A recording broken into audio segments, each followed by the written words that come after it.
Pamela Geller is one of our favorite freedom fighters. She's based in New York City, but boy, she's causing a ruckus in San Francisco. She joins us now. Hey, Pamela, welcome back to the show. How you doing? Hey, Ezra, how you doing? I'm great. Now, you're in New York today, but you have caused a stir in the Bay Area. Tell me what you've done in San Francisco and why you did it. Well, I'm not sure you're aware of it, but the Muslim Brotherhood group, the Hamas group CARE, has started a jihad campaign to rebrand jihad. And they're running these ads all across America, started in Chicago, followed up in D.C., and then went to San Francisco. And what I did was I created an ad campaign that is based on the reality of jihad. I am using high-profile Muslims, using their actual quotes that cite Islamic texts and teachings that sanction supremacism and violence, and I'm running them on the sides of buses. And they went up in San Francisco this week, and to say there has been a meltdown in San Francisco is a gross understatement. The San Francisco DA and the City Council actually held a press conference to denounce our ads, not the content, not the calls for Jewish annihilation, not the calls for jihad, not the Times Square bomber who sought to blow up Times Square, which would have dwarfed 9/11, not the Fort Hood jihadi. They're denouncing me.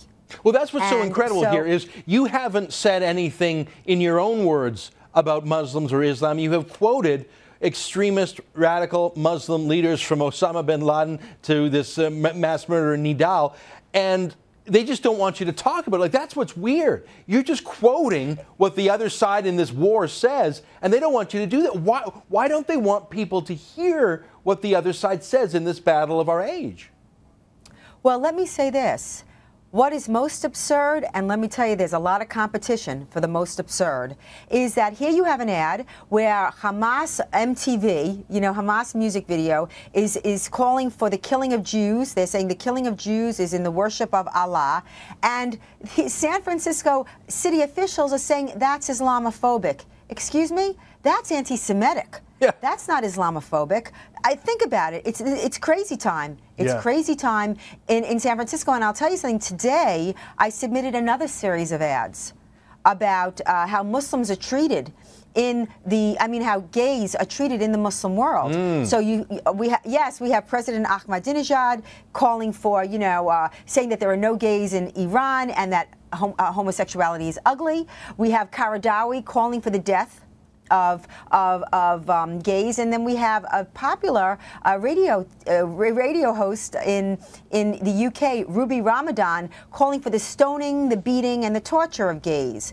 This in in the gay capital of the West Coast. I wonder how those will be received. It's true. I mean, Islam is not a tolerant religion if you read it fundamentally. When it comes to Muslims, 4,000 to 6,000.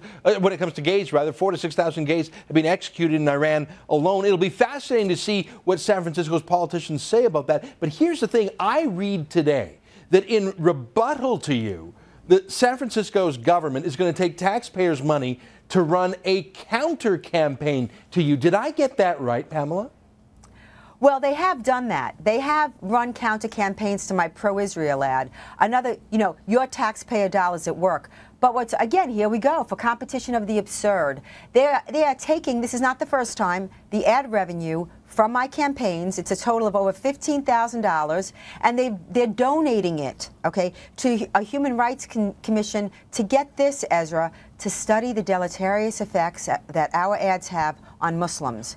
Now, I'm going to tell you something. I'm going to sue the city because it's a violation of the Establishment Clause. It shows preferential treatment towards a particular religious group. It shows a special accommodation. And who are they to take taxpayer dollars in a city that desperately needs money and throw it away like that? But it shows you just how deep the dimitude is over at the city government in San Francisco. I will give them this credit, though, Pamela. In other cities, in New York and Washington, if memory serves, you actually had to go to court to sue to force their transit authorities to run your ads. I guess San Francisco realized that would be a losing case to try and ban you. So they're arguing with you, calling you names and calling you anti-Muslim when you're actually showing actual quotes.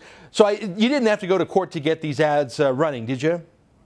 Well, I want to just say something about these lemmings. Thank you very much. In the case of New York, San Francisco had those ads, those pro-Israel ads. They didn't run them. And in the case of the jihad ads of ours, they've had those ads since December. And Chicago started legal action against me. And so they just wait. They let New York do the lawsuit. In this case, they let Chicago. And once Chicago, now you saw Chicago back down, I submitted those ads. I wanted them to run at the same time as the Hamas care groups. You know, my jihad is, you know, making sure I don't burn the toast. Yeah. You know, those ads. Yeah. I wanted them up at the same time. Yeah. So they were submitted in December. It took me 3 months to get them up. And I will tell you, I had a debate on NPR today, and I strongly recommend, I hate to give, you know, a little action to your competition, but you have to hear the debate on NPR against me. It is 30 minutes of Geller bashing. And you know what, Ezra? This is not about Geller. This is about the silencing the few of us, and you are clearly on the cutting edge, that dares speak to this critical issue. And let's be honest, what is the gravest national security threat that this nation and the free world face? Yeah. It's the global jihad. Pamela, we're almost out of time.